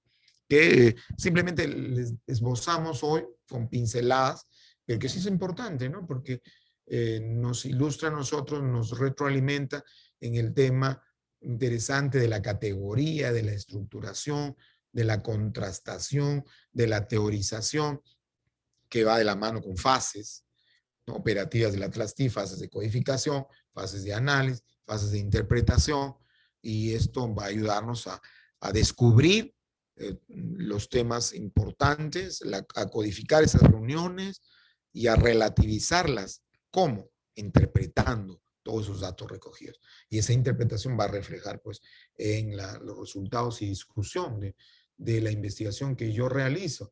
Y eso va a permitirnos la mayor aproximación científica posible dentro del enfoque cualitativo, dentro de un expertise que realmente va a tener una adecuada significación. Y eso, creo yo, es interesante, ¿no? Esa práctica que nos ilustraría a nosotros desde el ámbito orientador hacia una práctica pedagógica importante dentro del ejercicio para nosotros del análisis de esta Atlas TIS. Categorías sensibilizadoras, categorías orientadoras, grupos de códigos y finalmente indicadores, interrogantes, citas, fases de codificación, fases de análisis, fases de interpretación. Son bastante importantes dentro de cómo hacer realmente un procesamiento cuando yo tengo ahí focus group, tengo observación, tengo entrevistas y en verdad es importante este procesamiento y la codificación a través de la información, ¿no? Un procesamiento interesante que avala las evidencias del objetivo del estudio realizado, ¿no? Realiza una interpretación interesante e importante de cada uno de los documentos hallados, de las grabaciones y de su contenido, por ejemplo, ¿no? Y también le asigna códigos, abreviaturas, símbolos, que eso nos van a permitir a nosotros tener mejores luces para un buen trabajo de información. Esta codificación que, como ahí definimos, significa encontrar nuevos contextos, adecuada codificación de análisis, de indagación, de interpretación, tabulaciones importantes, etimológicas. La tabulación tiene incidencia trascendental y que esta exposición pues, permita la información sistemática, representativa, gráfica tal vez, permitiendo visualizar mejor esos escenarios en los cuales nosotros estamos ahí indagando, ¿no? Entonces, yo creo que eso también es importante. Entonces, todos estos matices de exposición que van relacionados con la información, van relacionados con la configuración del entorno a través de las categorías y los mapas conceptuales que van a surgir como muestra de las relaciones y situaciones que se generan porque van a darnos mapas conceptuales de poder ubicar todo el escenario, nos brindan pues todo un proceso conclusorio interesante de procedimiento dentro de los resultados, ¿no? Y eso que si es que yo tengo en mi estudio de investigación, pues voy a precisar, ¿no? Estos mis criterios con un corolario de interpretación a través de tablas, de ideas fuerza, las cuales van a reflejar lo que logré realmente interpretar, logré resumir de todos los hallazgos que yo he presentado a través de la investigación. Y del mismo modo podría generarse tablas que podrían ser comparativas también, que eso también imprime un proceso de triangulación importante de los datos, entre un estudio de caso, por ejemplo, un análisis documental, criterios, y también puede ser mapeamiento, ¿no? Hay un texto de Batista, ¿no? En la cual menciona que los procesos de investigación cualitativa pueden ser muy bien graficables a través del mapeamiento. Y esto es importante porque el mapeamiento nos da un contexto en el cual nosotros podemos materializarlo. Cierto está que a través del Atlas TI igualmente vamos a conseguir el mapeamiento gráfico de los mismos, pero también igualmente dentro de la investigación cualitativa, aún no usando el Atlas TI, podemos dentro de la adaptación del proceso de investigación cualitativa brindar un proceso de mapeamiento a través de los gráficos, que eso también a nosotros nos ilustra bastante dentro de este análisis, ¿no? Bueno, entonces, después de hablar bastante del tema, yo quería mostrarle, por ejemplo, una investigación bastante sencilla, importante, realizada a través de el Atlas TI, por ejemplo, ¿no? Un caso. ¿Qué necesidades humanas se asocian al producto en el anuncio? Entonces, nosotros vemos un anuncio donde dice hasta que la muerte nos separe. Los primeros que nos comprometimos a darte belleza día y noche sin que se corra. Es una promesa, una sola aplicación. Tus pestañas serán hermosas. O sea, todo aquel panorama de belleza, salud y amor que da la pareja en el momento del matrimonio. Una aproximación, una voluntad, un compromiso, ¿no? Y que está establecido, ¿no? Que solo la muerte podrá separarlos, ¿no? Y eso está establecido incluso desde el derecho canónico, en el cual pues el matrimonio canónico, el matrimonio católico era el único para poder realmente lograrlo, y que si uno quería pues disolverlo, solamente Dios lo podía quitar a través de la muerte. Es por eso que nosotros tenemos más adelante un proceso interesante, dicho sea de paso, ¿no? Que va referido al tema del matrimonio secular, ¿no? Que parte incluso del código napoleónico. No olvidemos que en 1804 Napoleón, pese a haber ganado en múltiples batallas y haber perdido en Waterloo, tiene una frase muy célebre que dice: habré perdido en batallas, habré ganado en muchas otras. Waterloo será el ocaso, pero nadie me quitará la virtud de haber proclamado el primer código civil del mundo, y es el Código Napoleónico. Pero ese código fue curiosamente elaborado a raíz de que él quería volver a contraer nupcias y no le permitía el derecho canónico. Entonces, con el Código Civil se incorpora el matrimonio civil, y a través del matrimonio civil el divorcio. Entonces, ya ese lenguaje que hasta que la muerte nos separe, pues se extingue a través del 1804 y en adelante con el matrimonio civil. Entonces, una figura interesante de análisis, pero vamos yendo a cómo se presenta este caso, de hasta que la muerte nos separe, desde el ámbito del estudio que estamos viendo de Atlas T, por ejemplo, ¿no? A ver, ¿qué nos dice José William? Si le dejamos el uso de la palabra. El profesor José William quería referirnos algo. No, ¿no? Bueno, está Gracias por levantando la haberme mano José aceptado William. como alumno libre. Tuve un problema de matrícula, pero sí me interesa. Bien, Y bien, voy a profesor, tomarme... bienvenido. ¿Me escuchan? Sí, sí, sí lo escucho. Un poquito de tiempo, ¿no? He escuchado varios conceptos que me supongo que para todos es un poco nuevos. Claro, por la amplitud también de la investigación, el tipo de investigación. Por ejemplo, se ha visto premisa, que debo suponer que es la que va a reemplazar a la hipótesis, y de Así. premisa se ha resuelto ya no el concepto de comprobación, sino el concepto de contrastación, que son dos cosas diferentes. Ah, ya, perfecto, sí, Entonces, claro. que tendríamos que tener claro todos los maestros para ver qué cosa es contrastación y qué cosa es comprobación. También habló de cierta forma algunos temas axiomáticos que usamos en el derecho, que aquello que está claro pues ya no hay necesidad de explicarlo, ¿no? Eso es un tema axiomático básico.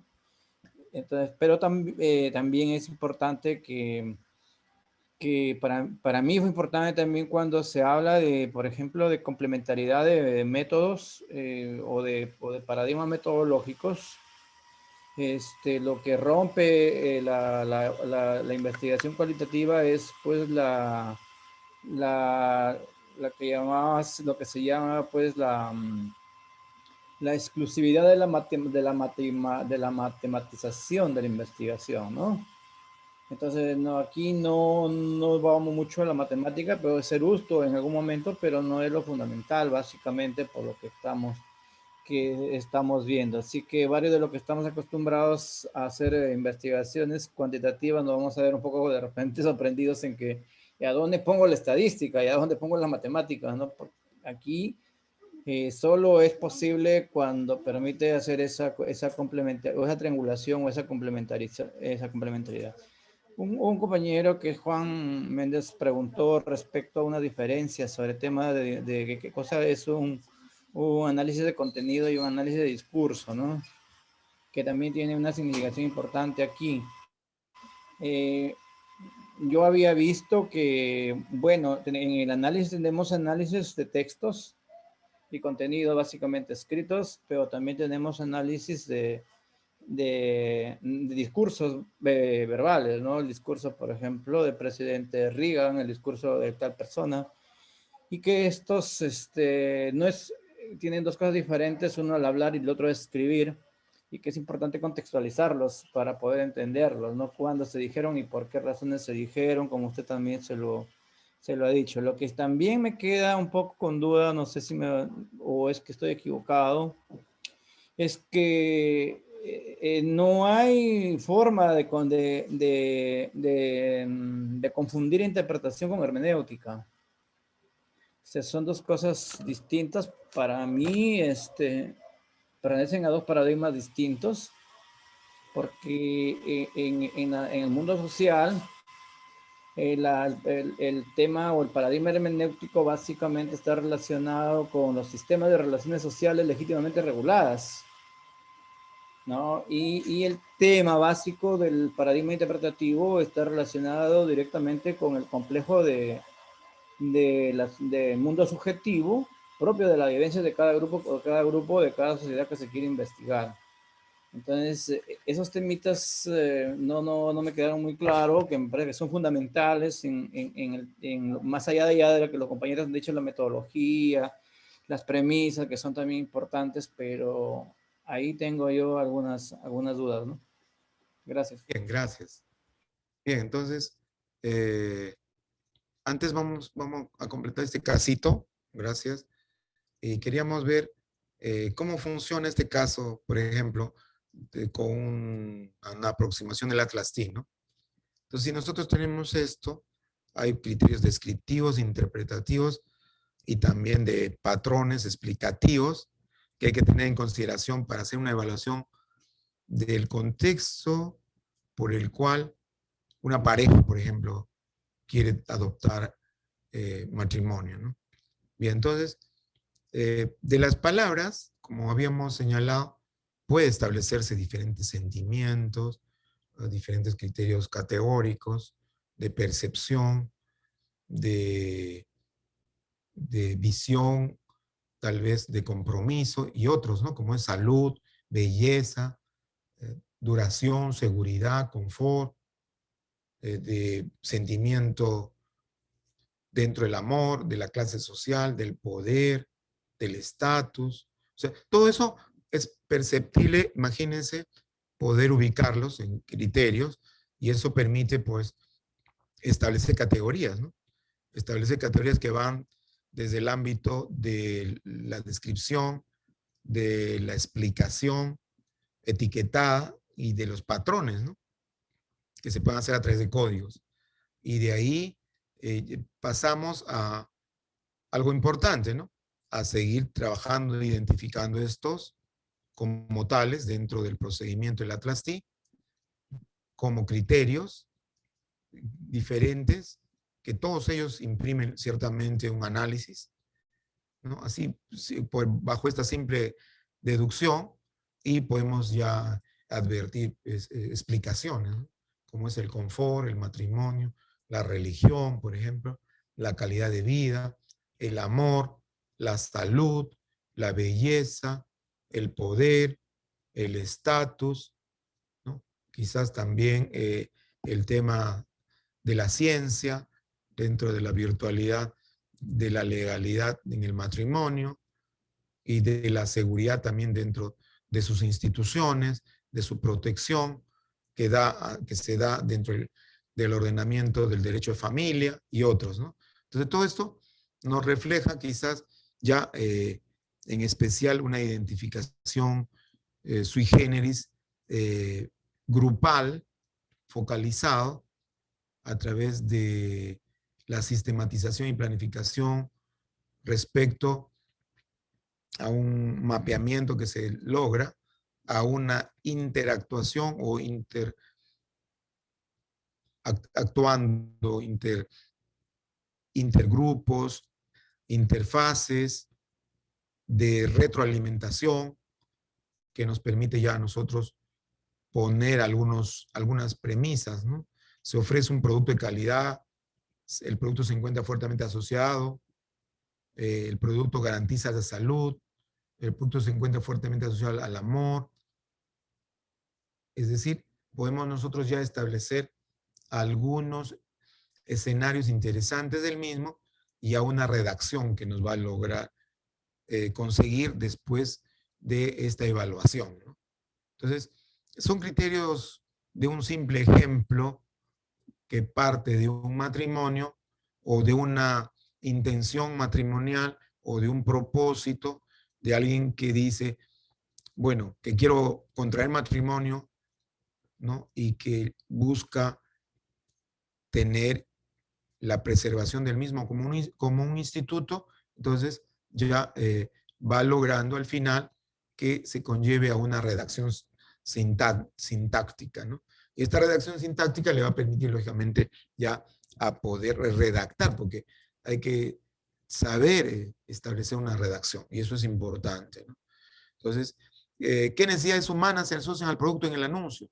Entonces, ahí te podemos identificar inclusive, ¿no? La seguridad, la salud, el confort, el amor, la felicidad, y todo ello que nosotros categóricamente lo hemos obtenido a raíz del tema del Atlas T, ¿no? Y eso nos va a permitir, lógicamente, establecer pues un análisis de síntesis interesante de redacción sintáctica que damos en un conjunto a través de un mapeo conceptual para el diálogo teórico-empírico del tema, ¿no? Entonces, como podemos observar, esto lo podemos relacionar teóricamente, digamos, con la teoría de Abraham Maslow sobre la pirámide de Maslow o jerarquía de las necesidades, y podríamos tomar, pues, los criterios de éxito, de amistad, de seguridad física, ¿no? Fisiológicos, de seguridad, criterios sociales, de reconocimiento, y va conllevando a una mejor redacción del escenario, ¿no? Una mejor redacción del tema, que partiendo de una cuestión muy simplista, logramos nosotros conllevar a un tema interesante, por ejemplo. Entonces, ello conseguimos con este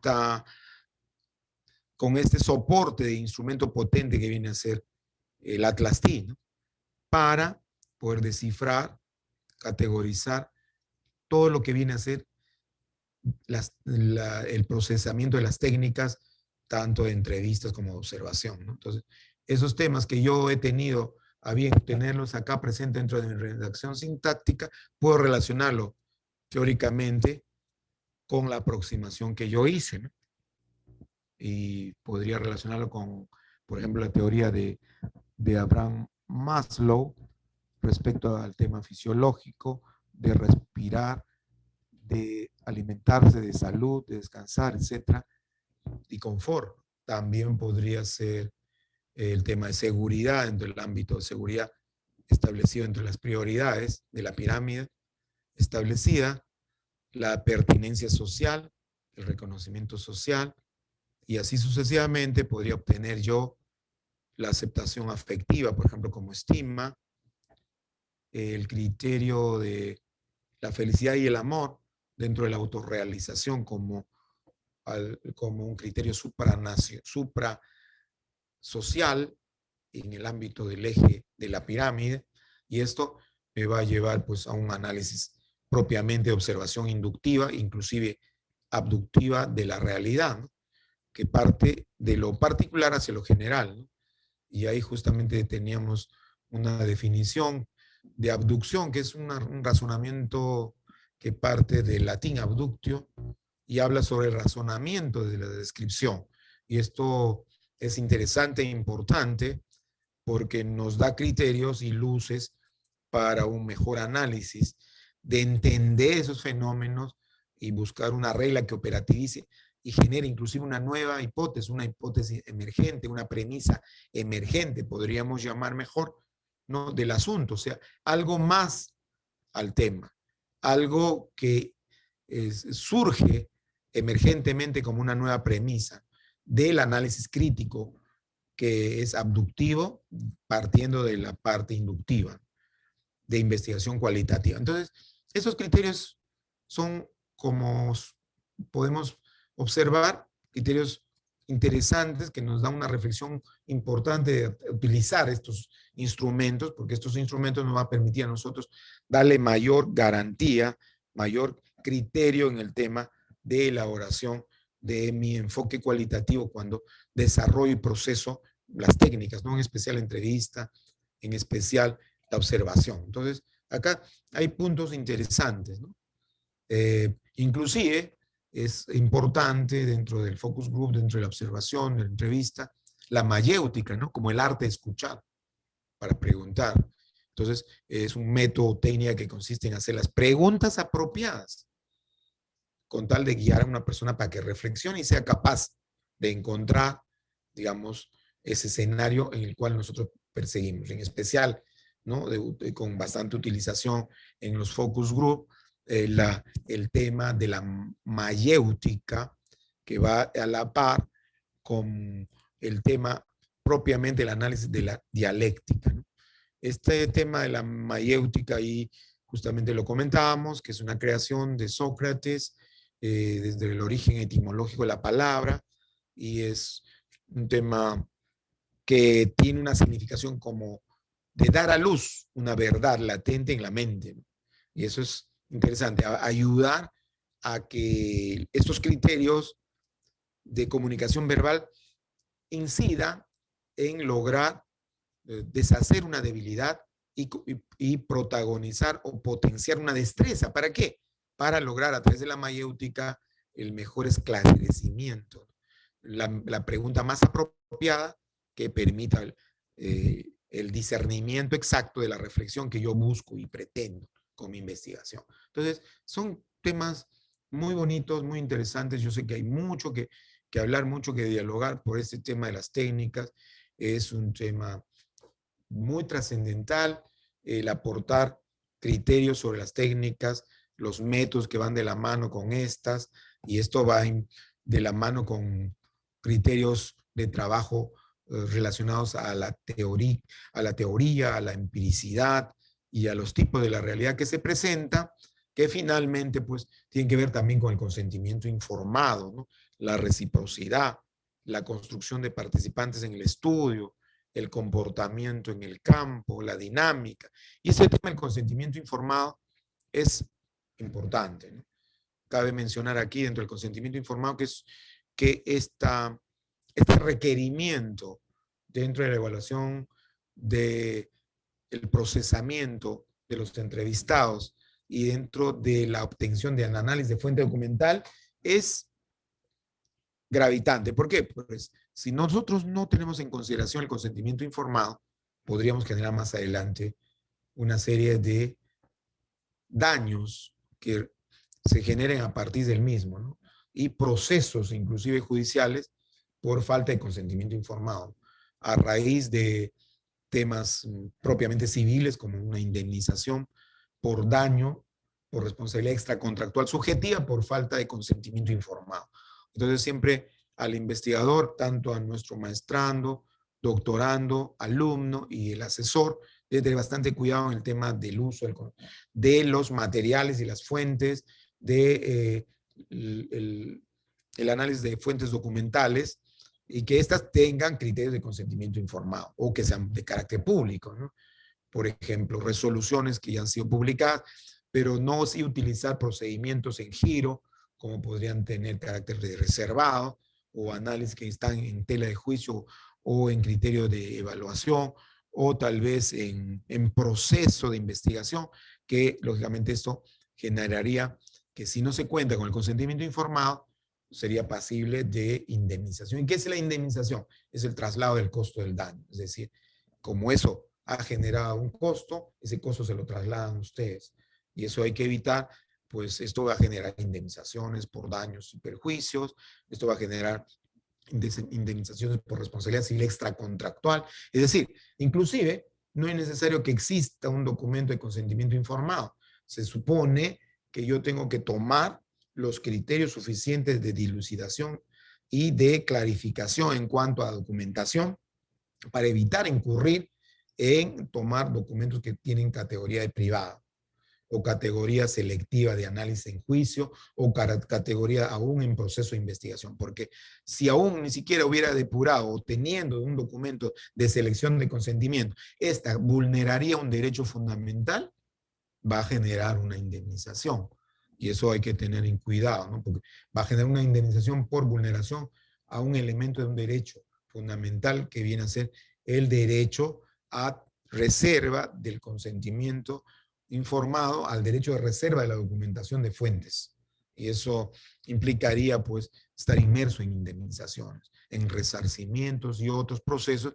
Y entonces siempre es bueno tener presente, ¿no?, que son cuestionamientos interesantes e importantes que se tiene que tener presente, ¿no? Entonces, en síntesis, estas caracterizaciones que se han visto son importantes, pues hay una calidad de buena presentación, hay una validez que estamos buscando nosotros con la evidencia y hay una confiabilidad que buscamos a través de la triangulación de los datos, hay una valoración e interpretación de los resultados suficiente dentro del contexto, y esta validación en términos generales va a referirse pues propiamente, como decimos, a la eficiencia que ha generado este instrumento dentro de su contenido, ¿no?, de manera científica, y a una evidencia relacionada con el contenido, propiamente que, como dice Bornstedt, la validez del contenido se refiere al grado en que un instrumento refleja un dominio específico. Un instrumento requiere tener representados prácticamente a todos los ítems del dominio, del contenido, ¿no? En este caso que se quiere